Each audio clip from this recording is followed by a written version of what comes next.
रात के बजे 2:30 और जैसे पिछले व्लॉग में आपने देखा कि सारा दिन घर पे थी, तबीयत थोड़ी अप डाउन थी मेरी, लेकिन मुझे नींद नहीं आ रही थी और मुझे खाने का दिल कर रहा था मीठा। और ये देखो मेरी पीनू और मैं मस्त ब्लैंकेट ओढ़ के सोने की कोशिश कर रहे थे, पर नींद नहीं आ रही थी। तो फिर मैंने अमीन को फ़ोन की, हॉल में नींद में चिड़चिड़ करने लगा। मेरे को चक्कर जैसी लग रही है अमीन। तो बोले कि पैनकेक मंगाऊँ, खाओगे? मैंने नहीं, वॉफल्स खाना है। तो बोला अच्छा मैं ऑर्डर करता हूँ, आप ले लेना, मेरे को बहुत नींद आ रही है।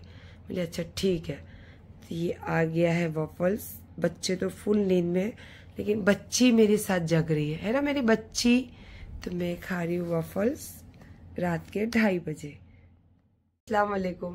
क्या मस्त देखो, पूरा भरा हुआ चॉकलेट। बहुत दिल चाह रहा है कि अमीन को थैंक्स बोलूं, पर फुल नींद में सोया है, तो इंशाल्लाह सुबह उसको थैंक्स बोलूंगी। आ जाइए, आदत हो गई है, क्या करूं। खा लिया, अब सोने की बारी। और ये जगह है मेरी पीनू की, लेकिन मेरी पीनू आज आगे लेटी हुई है, तो अब थोड़ी देर में आके वो लेट जाएगी मेरे बाजू। तो फिलहाल गुड नाइट, इंशाल्लाह मिलते हैं सुबह।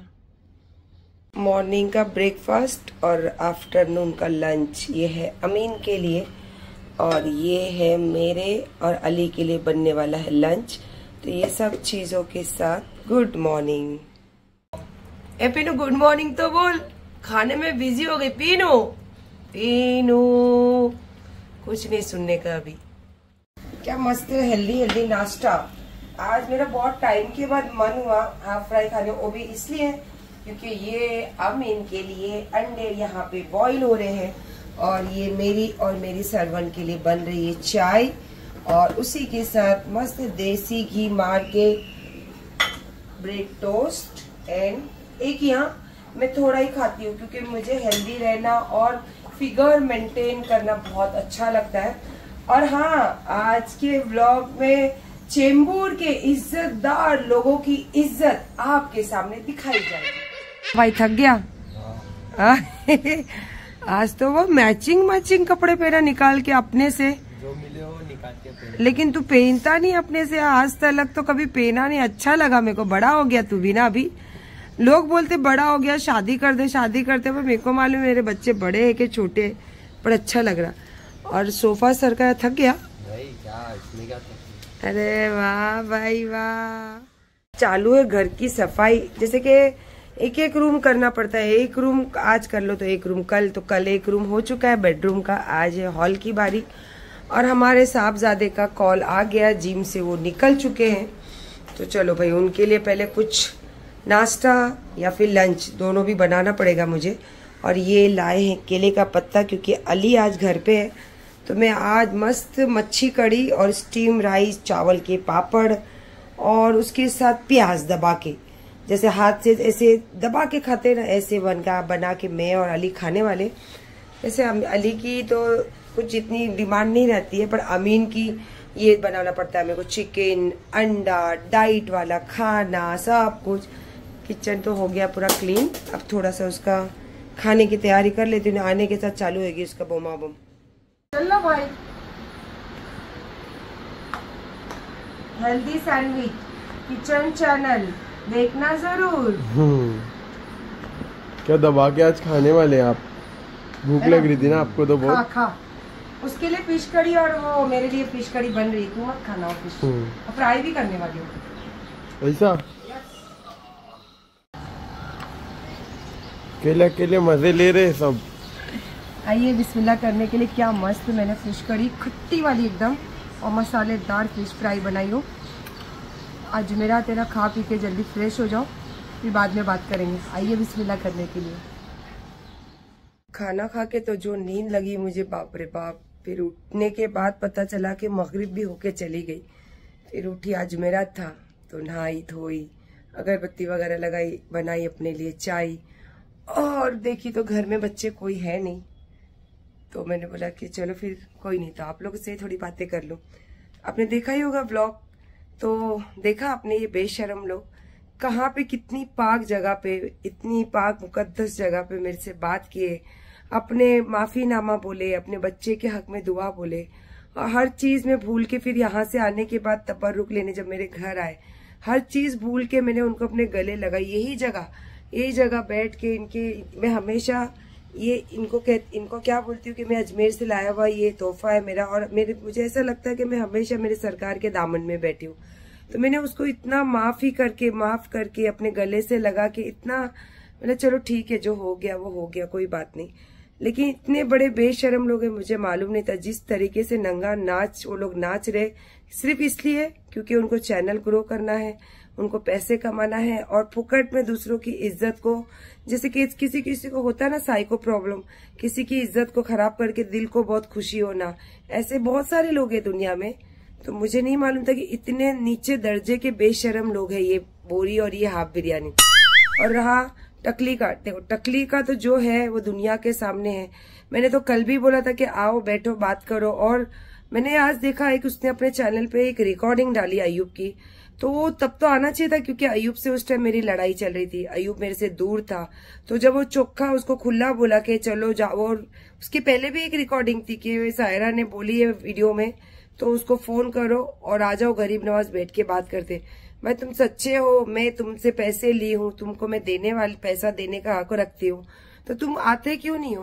अब ये रिकॉर्डिंग सुना रहे हो, ये तो रिकॉर्डिंग उल्टा प्रूफ है कि भाई 13 महीने पहले मैं अयूब से बात नहीं करती थी। अयूब ने भी बोला तो आना चाहिए था ना। और पहले तो मैंने सुना था कि पूरे ग्रुप को लेके बैठ के आने वाले, तो वो तो बात मेरे डाइजेस्ट ही नहीं हुई, हजम ही नहीं हुई, क्योंकि देने के टाइम इंस्टा की फैमिली को कंफर्म नहीं हुआ तो भी दूसरे लोगों की तो बहुत दूर की बात है। फिलहाल मैं बताना चाहती थी कि कितने बेशर्म, और मैंने कहा था ना आज फिर बताऊंगी, क्योंकि चेंबूर के सबसे इज्जतदार लोग है ना ये बोरी और ये हाफ बिरयानी फुकट, बताऊंगी आपको आगे। अभी फिलहाल थोड़ी पी लेती हूँ चाय। सुबह ही मैंने आपको बताई थी, और वैसे तो पिछले व्लॉग में ही बताई थी कि इनकी सच्चाई। कौन? हाफ बिरयानी फुकट, मतलब उसका नाम हाफ बिरयानी फुकट, और उसके साथ साथ उतरन बोरी। तो ये दोनों की, क्योंकि 4 साल से ना मैं किसी को बोलती थी, ना मैं किसी के फटे में जाती थी, ना मैं कोई चीजों पे तवज्जो देती थी। यहाँ तक कि जैसे ही मेरे घर से मेरा आदमी निकला तुरंत उछल के बैठ गए गोद में, और दुनिया की लाइफ में बकवास करते थे। और देखो आप लोगों को सच्चाई अगर देखना है तो आपको भी जिंदगी में ये पता है, जब हस्बैंड वाइफ का टूटता है, ऐसे अभी भी बहुत चल रहा है सोशल मीडिया पे हस्बैंड वाइफ का, जब टूटता है तो सबसे नाजुक रिश्ता होता है, या तो औरत बोलती है या तो आदमी बोलता है। अब मैं बोलने से नहीं, क्योंकि मुझे पता है कि अपनी घर की बातें अगर आप बाहर करोगे तो दुनिया उसमें फायदा उठाएगी। तो इसीलिए मैंने बोलना जरूरी नहीं समझा था अपनी घर की बातें।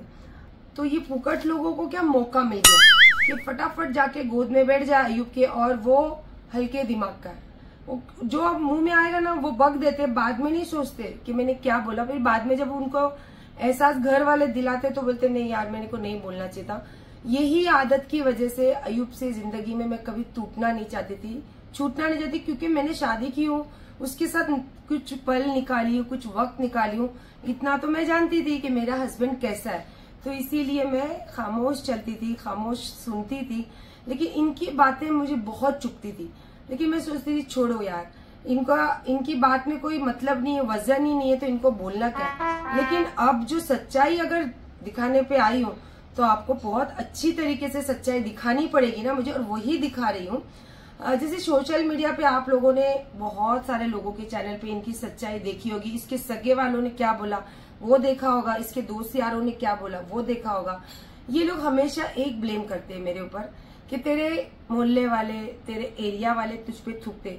तो मेरे एरिया वाले कौन थूकते, मैं हमेशा ये चीज बोलती थी कि सामने लाओ बिठाओ, तो मैं खुद जाके पूछूंगी। तो एक बार जब लाइव पे मैंने देखा रहमान को, तो जब मुझे पता चला कि ये मेरे मोहल्ले का है, मैंने बिल्कुल टाइम वेस्ट करे बिगड़ तुरंत उस बंदे से बात की, और उस बंदे ने लाइव आके मेरे वीडियो में क्या बोला वो आप सब ने सुना। क्योंकि जो सच होता है ना उसको आंच नहीं होती कोई चीजों की, तो सच को कभी आंच नहीं होती। और मैंने 4 साल से सच का समझ के खामोश रही कि जो सच है वो आएगा, बकने दो, बकने वालों का कोई, आज भी तो बक ही रहे लोग। तो मेरे एरिया में मेरी क्या इज्जत है। एक तुमने खाली एक बंदे को सामने लाया, मैंने दूसरे ही दिन उसको बिठाया कि भाई क्या है ये सच है तो तू बोल, तो सच्चाई आपके सामने आ गई। अब इसके एरिया वाले ये बहुत चेंबूर के बोलते हैं ना, हम इज्जतदार लोग हैं। तो चेंबूर के इज्जतदार लोग, पहले तो टकली का मैं आपको बताती हूँ। चेंबूर में ही एक बंदा है जो इसका ब्याज का पूरा पैसा चलाता है। वक्त आएगा तो वो भी बात खुलासा करेंगे यार, डरते नहीं है इधर कोई किसी से, क्योंकि हम सच्चाई के साथ खड़े हैं तो तकलीफें तो झेलनी पड़ेगी। जिंदगी में जब सच्चाई का आप साथ देते हो ना, तो आपको कठिनाइयों से आगे बढ़ना पड़ता है, इसीलिए आप आगे बढ़ नहीं सकते हो। तो पहले तो आप इज्जतदार बोरी उतरन का जरा थोड़ा सा खुलासा, जो इसने कल बोला कि मेरे मर्द को कैसे मैं किसी के साथ शेयर करूंगी, तूने तेरे मर्द को शेयर करेगी क्या? तो मैं तो देखो मेरे मर्द को कभी मरती मर जाऊंगी। अगर कभी जिंदगी में अल्लाह ने कुछ ऐसा मौका लाया कि हमारे को नहीं रहना है, अलग रहना है, तो भी मैं कभी नहीं चाहूंगी कि मेरे शौहर को मैं किसी के साथ शेयर करूं। तो इसके एरिया के सोशल वर्कर, तो जरा इनके एरिया के सोशल वर्कर ने इस बोरी के लिए क्या बोला है, थोड़ा वो सुनिए तो सही आप। मेरे साथ तो कुछ थ्रेट करने का उसको मौका मिला नहीं, बिकॉज वो एक औरत नहीं है। अगर औरत होती तो अपने आदमी को हर एक से शेयर नहीं करती। वो लाइव आकर अपने आदमी को हर एक के साथ शेयर करती है कि मैं तुझे एक दिन के लिए आदमी देती हूँ। तो वो किसी भी एंगल से एक अच्छी नारी, एक औरत साबित नहीं होती है, क्योंकि आज के डेट में 12 साल की लड़की भी अपना बॉयफ्रेंड नहीं शेयर कर सकती है। तो वो कैसी इज्जतदार औरत है कि अपने आदमी को हर एक औरत के नीचे सुलाती है। मेरी नज़र में वो एक अच्छी औरत नहीं है। अगर वो दोनों हस्बैंड वाइफ का अगर ऐसा कुछ खेल चलता है कि औरतों को ब्लैकमेल करना, तो सना मैं तुमको ये मैसेज देना चाहूंगी कि तुम हर एक औरत की नज़र में गलत हो। सुनने के साथ आपने देखा भी तो नहीं, अगर आपके समझ में आए तो एक बार और देखिए, आगे मैं तफसील से सब बातें आपको बताऊंगी। मेरे साथ तो कुछ थ्रेट करने का उसको मौका मिला नहीं, बिकॉज वो एक औरत नहीं है। अगर औरत होती तो अपने आदमी को हर एक से शेयर नहीं करती। वो लाइव आकर अपने आदमी को हर एक के साथ शेयर करती है कि मैं तुझे एक दिन के लिए आदमी देती हूँ। तो वो किसी भी एंगल से एक अच्छी नारी, एक औरत साबित नहीं होती है, क्योंकि आज के डेट में 12 साल की लड़की भी अपना बॉयफ्रेंड नहीं शेयर कर सकती है। तो वो कैसी इज्जतदार औरत है कि अपने आदमी को हर एक औरत के नीचे सुलाती है। मेरी नज़र में वो एक अच्छी औरत नहीं है। अगर वो दोनों हस्बैंड वाइफ का अगर ऐसा कुछ खेल चलता है कि औरतों को ब्लैकमेल करना, तो सना मैं तुमको ये मैसेज देना चाहूंगी कि तुम हर एक औरत की नज़र में गलत हो। अच्छे से सुना, इसीलिए मैंने आपको डबल कर कर सुनाई, ताकि आप अच्छे से सुनिए ये इज्जतदार औरत के लिए क्या बोलते हैं औरतें खास। और फिर दूसरा इल्जाम ये लगाता है कि मेरे सगे वाले मुझे खड़ा नहीं करते, मेरे सगे वाले मेरे पर थूकते। तो ना मैंने मेरी बहनों को कभी इस चीजों में पछेड़ों में पड़ने दिया, ना मेरे वो घर के जो मेरे ससुराल के जो दूसरी मेरी हस्बैंड की दूसरी फैमिली है, मैं उनको कभी कोई पछेड़े में पड़ने देती हूँ। क्योंकि जो भी है ये लड़ाई मेरी है, तो मैं खुद अपने बलबूते पे लड़ाई लड़ूंगी। तो अब ये जो हाफ बिरयानी है इसके तो सगे वाले है ना, ये टकली तो इसकी सगे वाली है। तो इसने क्या बोला और उसके बच्चों ने इसके घर तक पहुंच गए थे, तो ये भी सुन लो। मेरे को इमरान खान है ना, जो वो रहता है लोखंडे मार्ग में, उसकी औरत है सना, वो दोनों मेंटेन टॉर्चर मेरे को बहुत कर रहे। मैं फिर भी कुछ भी नहीं बोली। वो लोग दूर के हम लोग के रिश्ते में लगते थे, फिर भी मैं कोई भी कार्रवाई नहीं करी। जब मैं 6-7 महीने पहले लॉकडाउन में मैं राशन बांटने निकली, तो उसने बोला मैं BMC का साहब हूँ और एक कार्ड बनाता हूँ, 25,000 रुपये लेता हूँ एक कार्ड का। तो वो कार्ड बना के सबको दे रहा था सर। मुझे मालूम नहीं निकला, बाद में मालूम पड़ा फेक कार्ड है, तो मैंने इसका फिर बाद में इंटरेस्ट नहीं ली मैंने।